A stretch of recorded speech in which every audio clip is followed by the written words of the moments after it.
Hello ഏട്ടാ, ഈ സദാശിവന്റെ വീട് എവിടെയോ? ഏത് സദാശിവൻ? കട്ടപ്പുറത്ത് സദാശിവൻ. അങ്ങനെ ഒരാൾ ഇവിടെ ഇല്ലല്ലോ ഏട്ടാ. എന്താ ചെയ്യാ?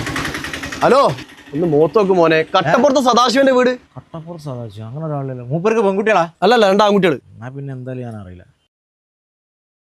ഹലോ ഹലോ ഹലോ, സദാശിവന്റെ വീട് എവിടെയാ? क्या ഹിന്ദിക്കാരനായാലോ പൊല്ലാപ്പായല്ലോ. എന്താ സെറ്റാ? സദാശിവൻ കാ ഗർ ഗർ. സദാശിവൻ ആ കറ്റപ്പുറത്ത് BSNL കാ ആ BSNL കാം സദാശിവൻ. ആ സദാശിവൻ സെറ്റാ വീട്. വീട് വീട് ഗർ.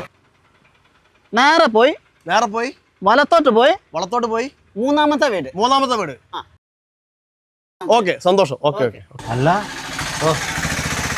നേരെ പോയി വലത്തോട് തിരിഞ്ഞ് മൂന്നാമത്തെ വീടോ? ആ, മൂപ്പരെ പേര് സദാശിവൻ എന്നാലേ. ഞാൻ അത്രയും കാലം അവിടെ ഉണ്ടായിട്ട് മൂപ്പരെ പേര് മനസ്സിലാവും. അത് ഇടയ്ക്ക് മൊബൈലിന്റെ അകത്തുനിന്ന് മുഖം ഒന്ന് മാറ്റിയിട്ട് ചുറ്റുപാട് നോക്കണം. എന്നാലേ മുമ്പിലും ബാക്കിലുള്ള ആൾക്കാർ ആരാ മനസ്സിലാവുള്ളൂ. ഓരോ മാരണങ്ങൾ ഷോർട്ടാവുന്നില്ല. മൂപ്പരെ പേര് സദാശിവൻ എന്നേനി. ആ, പെൺകുട്ടികളൊന്നും ഇല്ലാതെ വീട്ടുകാർ നമ്മളെങ്ങനെ അറിയാനാണ്? പുതിയതാണല്ലോ.